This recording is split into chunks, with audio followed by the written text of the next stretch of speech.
All right, Shalom. The brother Kayaf from GMS New Orleans. Coming back at you with another lesson. Prior to getting started, as I always do, like to give infinite honors and prayers to Yahweh, by Hashem Yahweh Shai, by Shemukah Gwadash. Double honors to the elders and apostles of Great Millstone. Salutation to the Akims that's pushing the truth and sincerity. Lord willing, this video will be edifying first and foremost to the hopeful elect, then to those that cleave to the body. This lesson will be about article pulled up about the surging price in silver and gold and how ultimately, all right, it won't be able to deliver you from debt. So even if you invest in it, right, Bitcoin or whatever the case may be, okay, your money won't be able to save you in that day, in the judgment day of the Lord, man. So I'll get into it real quick. In business, it says silver price breaks $100 an ounce, hits new all-time high. All right. It says spot silver rose to $109 an ounce on January 26 after crossing $100. Prices jumped 147% in 2025, far outpacing gold. Morocco stands out in Africa as a key beneficiary of the rally. After breaking through the 100 and ounce threshold last Friday, spot silver climbed to a new all-time high of $109 an ounce on January 26. The rally comes in the wake of gold, which hit a fresh record above $5,000 an ounce on the same day, extending a price surge that has been underway for several months. Silver prices rose 147% in 2025, far exceeding gains recorded by gold. While it took about 105 ounces of silver to buy 1 ounce of gold last April, the ratio has now narrowed to about 50. The surge in silver prices is largely driven by the same forces supporting gold, notably its role as a safe haven asset. And the uber, elites have this method in place to really replace the fiat currency or the paper dollar. All right, just going to new avenues to basically leave that way, because really that's the old way. All right, money is really flying towards heaven. I'll start there. All right, one of my favorites, Proverbs 23:5. It says, "Will thou?" I'm gonna start at 4. "Labor not to be rich; cease from thine own wisdom. Wilt thou set thine eyes upon that which is not? For riches certainly make themselves wings; they fly away as an eagle towards heaven." You see? So money is flying away because ultimately they won't replace that money with the seer, all right? With a digital currency, all right, implemented inside of you, man. It says, "In a blink of an eye, wealth disappear," in the NLT, "for it will sprout wings and fly away." Okay? So we know, a lot of people have put their trust, soul, spirit into money and gain, getting gain here. But it also tells you that godliness with great contentment, godliness with contentment is great gain. All right, and a lot of people believe that the Lord is dealing with them through, financial spurts and increase in dollars or money in bank account, and possessions. But ultimately, you got to be able to possess the fear of the Lord in order for the Lord to actually be dealing with you, man. All right, because I think it's Proverbs 11:4.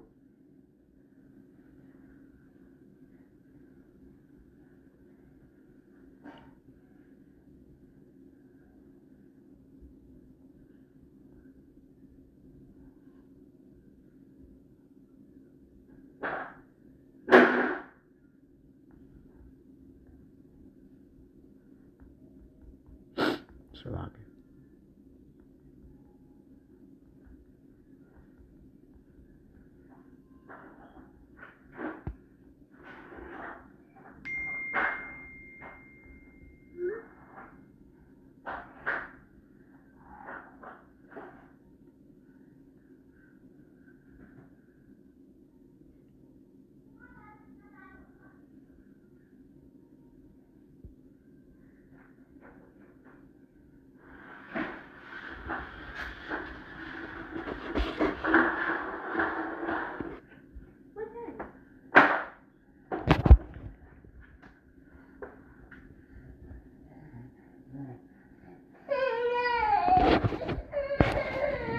Salaki about that.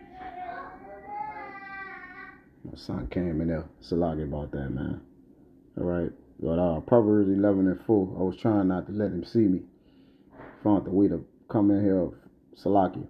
But Proverbs 11:4, it says, riches profit not in the day of wrath, but righteousness deliver from death. You see? And a lot of people have put their trust, all right, in a thing that can't save them. You know? Because who you gonna, once money won't be able to help you on a day of judgment. Right? But the right living can save you from death. So that's an NLT, you see? And there's a way to live right. All right? You can't put your trust in mammon. Scripture tell you about that, right? You get that, and then I'll read a little more of this article, all right? And it's just about more or less, all right, understanding what you should trust in. This is Matthew 6:24. No man can serve two masters, for either he will hate the one and love the other, or else he will hold to the one and despise the other. Ye cannot serve the Most High and mammon. All right, now let's get this word mammon right here. All right. It says treasure, riches where it is personified and opposed to the Most High. You see, wealth, confidence, right? So that's faith. Confidence is faith in your wealth or your treasures, man. All right. We have this treasure, which is this wisdom and earthen vessels, man. Okay.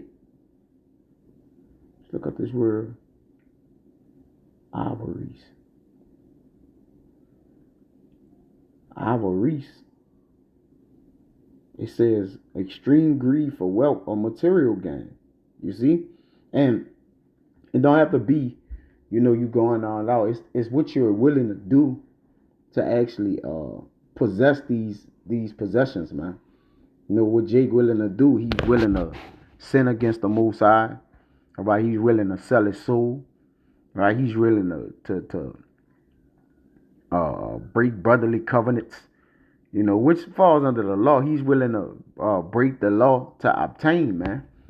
We don't obtain a corruptible crown, right? We looking to obtain a incorruptible crown, right? Where riches and rubies don't have nothing on them. That's why we are in the pursuit of wisdom, as the same as a fool is in pursuit of money. All right. So it's obviously it's two different paths here. But let me get a little bit more, all right, of this article. It says, as a precious metal, silver allows investors to hedge against brutality linked to current geopolitical and economic tensions. But even, like when depression and, certain things come, people don't have funds saved up. So people can't afford the gold and silver. Really, it's the rich getting that. All right. You can't afford to buy this and then set it up somewhere, right, and use the money. The average Jake got to live day to day, pay their bills. They don't have any extra dust lying around. Right? Dust is likened to money. All right. To actually invest in these things. Like Jake don't invest in things, right? Because one, you got some brothers do it, but just generally as a whole, a nation of people, we don't have a mindset of investing. We have a mindset of serving, all right, or helping the investors who invest build up the things that the schematics and blueprints that they lay out, all right, to enrich them. Right? We don't think about ways to enrich ourselves because we have bags with holes in them. You see? So really we fall under the curses. We can't do it. Right?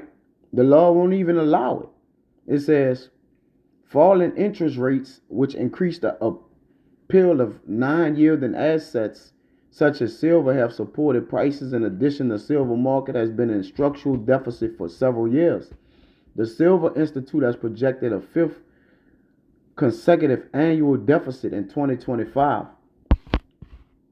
Outside of Morocco, a few African countries are directly exposed to the economic impact of the price surge. The North African country is the continent's leading silver producer, driven by Morocco's man, Magnesium and Canada's Aya gold and silver.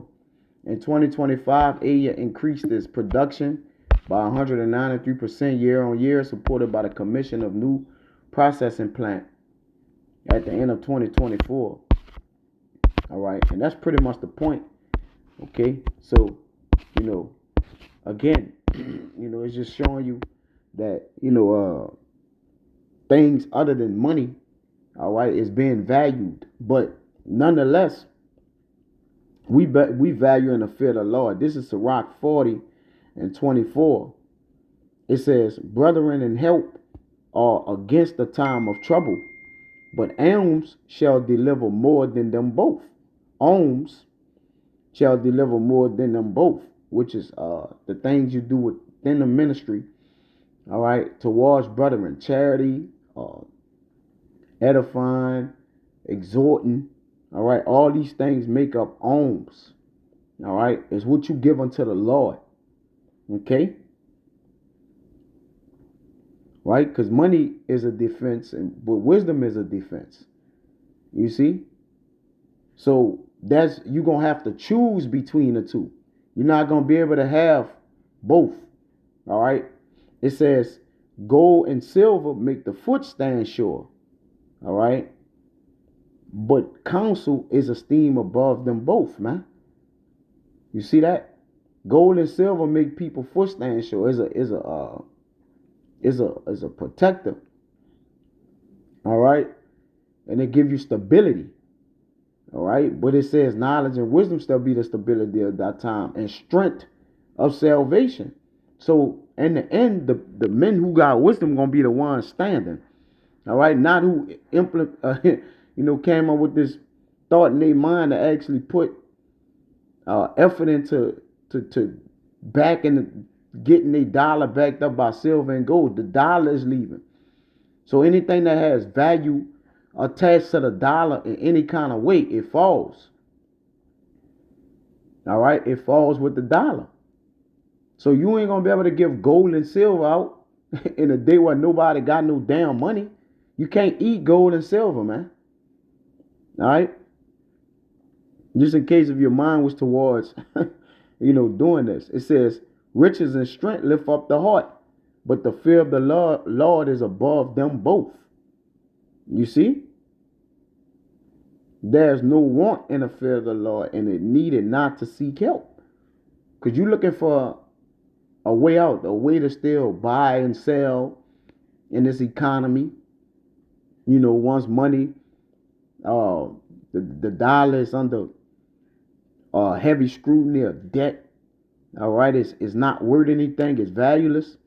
So people are trying to find a way to pivot into other things, man. You see?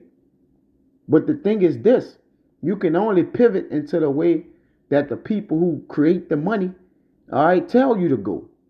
Because whatever they say the next money is, you're gonna have to get it.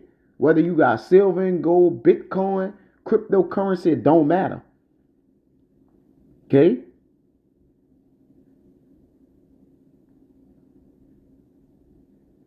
Let's get some more of this in.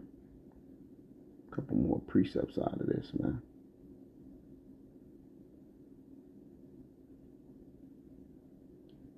This is Psalms.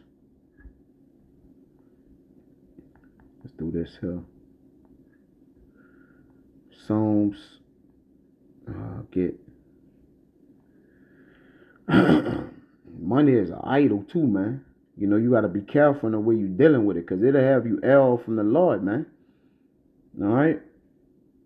You got to be very careful how you dealing with things. This is Psalms 135, and I'm going to read 15. It says, the idols of the heathen are silver and gold, the works of man's hands, man. You see?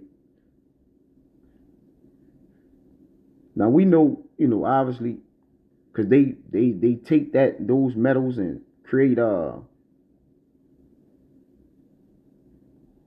It says in the NLT, the idols of the nations are merely things of silver and gold shaped by human hands.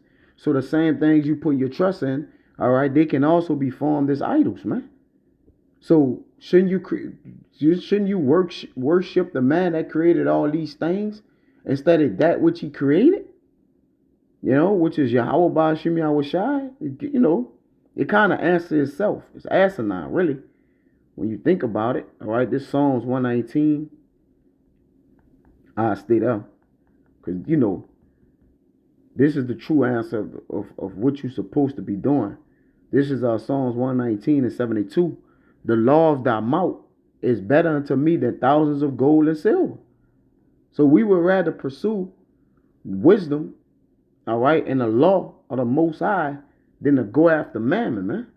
That we make up the elect, man, who in like minds, right? In the NLT, your instructions, meaning the Most High instructions, all right, that's in the Bible, his precepts, okay? And wisdom and knowledge and understanding, your instructions are more valuable to me than millions in gold and silver. So to get rich, it's better to have wisdom, man. Wisdom is better than rubies, all right? It's better than riches. Because wisdom will bring you riches. It'll give you everything, man. All right? So to have it here is pointless because everything here is going to be taken away. Okay? Naked we came and naked we leaving. All right? This is Proverbs 16 and 16. And we don't care how much something go up. All right, we gonna serve the Lord. As for us in our house, the men of the Lord in our houses, we gonna serve the Lord, man. Proverbs 16 and 16. How much better is it to get wisdom than gold, and to get understanding rather to be chosen than silver, man? You see that? It's better to be chosen than to get it. It says, how much better to get wisdom than gold and good judgment than silver? You know? Because that money done pierced men through with many sorrows, man. All right? Gold had been the ruin of many. Let me get that, right? I think it's a rock. Maybe B35. Bear with me, somewhere around there.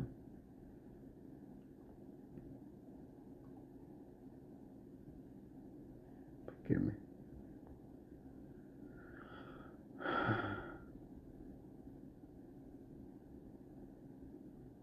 Is it 34? Okay. Bear with me. Okay, let me look for it. Gold. In the ruin. Salaki for that. 31. This is a rock 31. And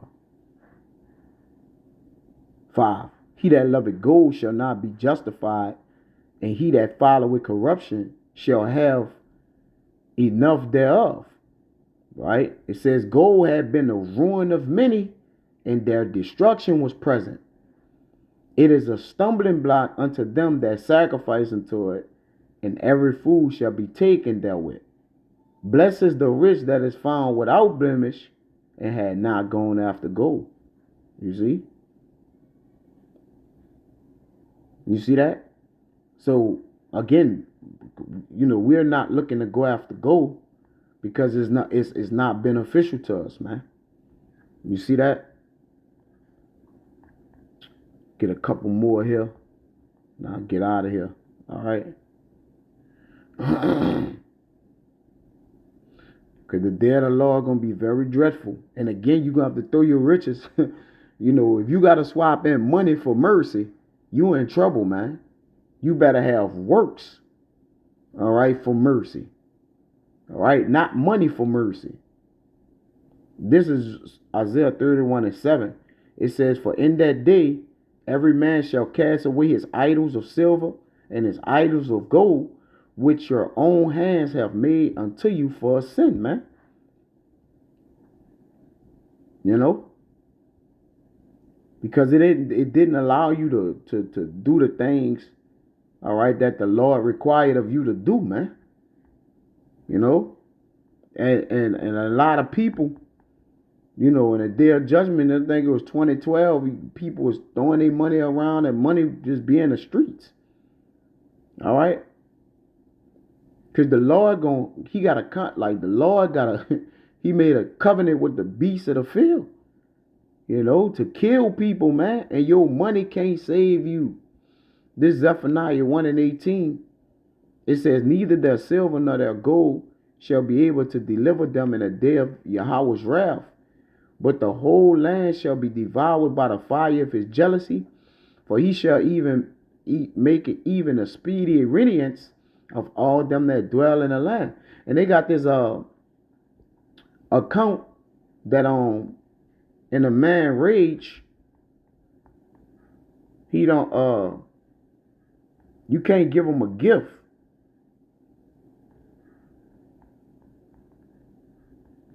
This is in Proverbs. It was in Proverbs.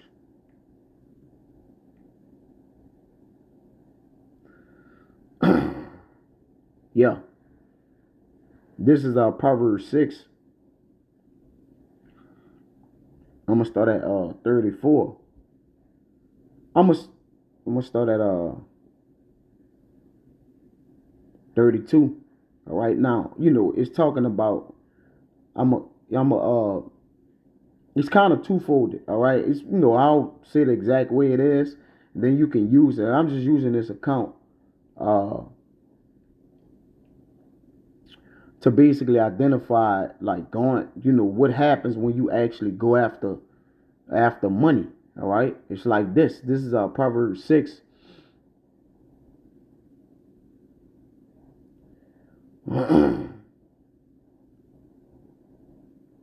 damn, should I start up here?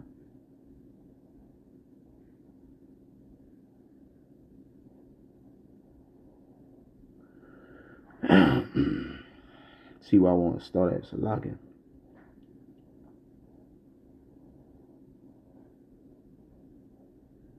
Yeah, because it's like to serve another God is idolatry. All right. So it's like it's spiritual adultery. All right. So I'm gonna start at 32. It says, but whoso committed adultery with a woman lacking understanding. Now it's talking about a woman. All right. You know, a woman, physical adultery, you know, that you lay with her and she have it a husband. All right. Lacking understanding. He that doeth it destroyed his own soul. So it's just like money. All right. Replace the woman with money. All right. You it's like you commit spiritual adultery or fornication. All right. Is with that idol, because money becomes an idol. All right. And whatever you idolize, that's a spiritual adultery, or that's spiritual fornication against the Lord. All right.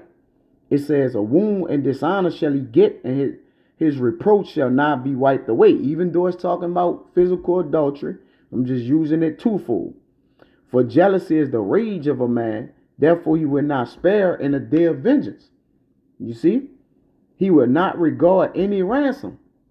So if someone is mad, you can't give them something to buy them off. And the Most High is angry with the wicked every day. You see? For committing adultery against them. Especially what? Our people. All right? So if you're trying to exchange money for your life,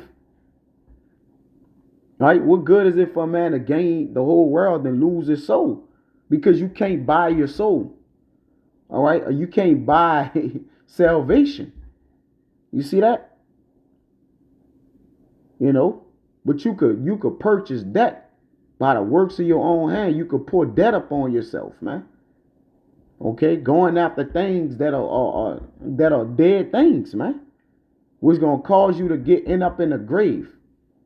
You know, right? Many are in the grave, All right, because they went after a thing, all right, that seemed right unto him.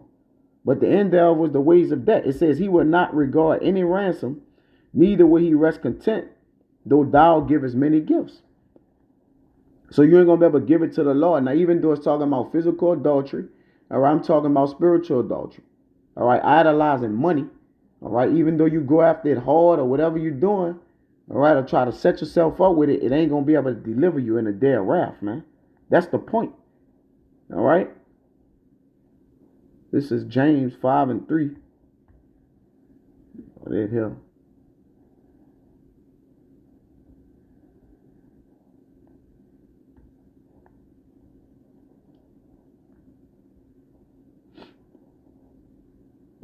James, I'm gonna start at 1. Go to now, ye rich men, weep and howl for your miseries that shall come upon you. Your riches are corrupted and your garments are moth-eaten.